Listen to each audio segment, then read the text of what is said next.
You feel it in your chest. A heaviness.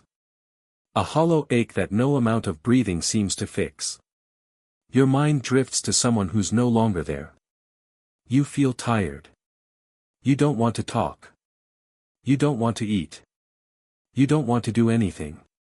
And here's the part nobody tells you, that pain you feel isn't a weakness. It's not a flaw. It's not something you should get over. It's your body doing exactly what it evolved to do. Grief is not a disorder. It's a survival system. And your ancestors felt it too, they just knew how to listen. So what did ancient humans actually do when they were grieving? Here's the first thing you need to understand. For most of human existence, grief was not a medical condition. It wasn't something you treated with pills or moved on from in a week. It was a profound, collective experience. Your ancestors didn't grieve alone. They gathered.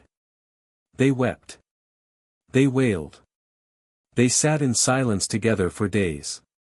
They didn't try to fix it. They didn't rush through it.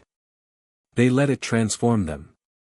Because they understood something we've forgotten, grief is a bond. It's the price of love.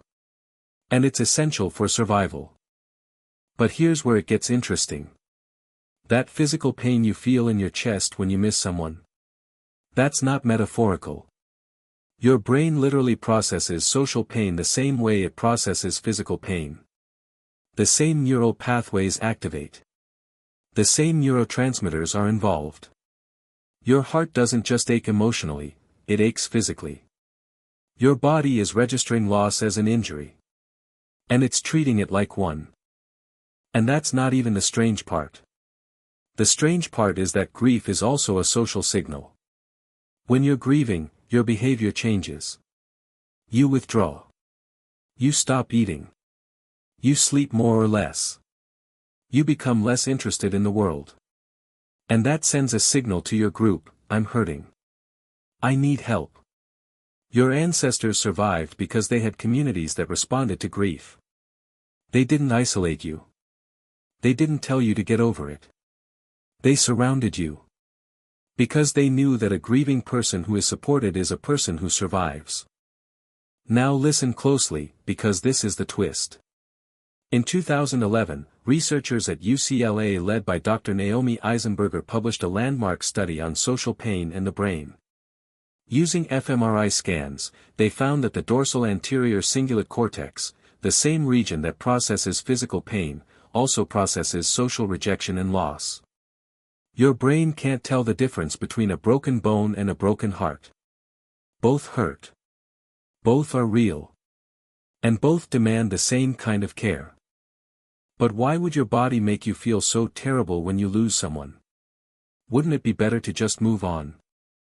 Here's the survival twist. Grief is not about the person who's gone. It's about the person who's still here. Grief forces you to slow down. To retreat. To conserve energy. To reflect. It stops you from making impulsive decisions when you're vulnerable. It deepens your bonds with the people who are still alive. It reinforces the importance of relationships, and in a species that survives through cooperation, that's not a bug. That's a feature. Grief is your brain's way of saying, this person mattered. And relationships matter. Don't forget that. Sound familiar? Think about the last time you lost someone. Did you feel guilty for how long it took to feel normal again? Did people tell you to move on? Did you feel like something was wrong with you? That guilt is a lie. Your body is doing what it's supposed to do. It's grieving. And grieving takes time, because love takes time.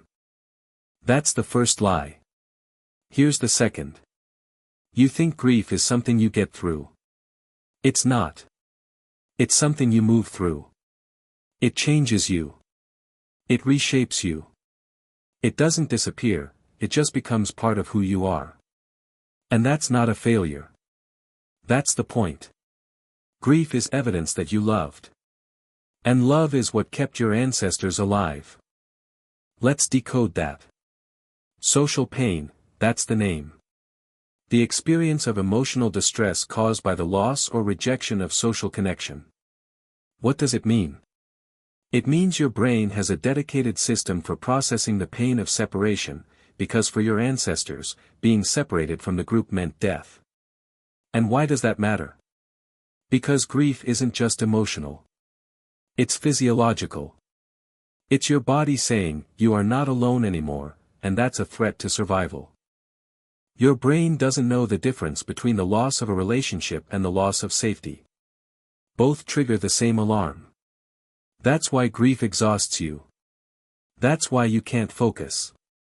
That's why everything feels heavy. Your body is redirecting all its resources to one thing, surviving the loss. And the only way through it is through it.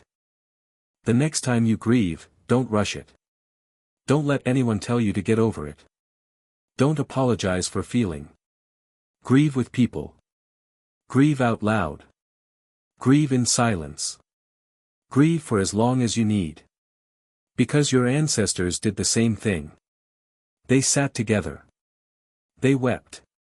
They remembered. And they survived. So here's what you need to understand. You're not broken when you grieve.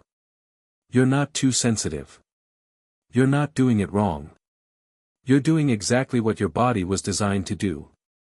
Grief is the echo of love. And love is the reason you're here. And that's the echo. You feel it in your chest. A heaviness. A hollow ache. And this time, you know what it means. This time, you understand. Your body isn't broken. It's doing what it evolved to do. So you let it. You grieve. You remember. You feel. Because your ancestors did the same thing. And that's why you're here.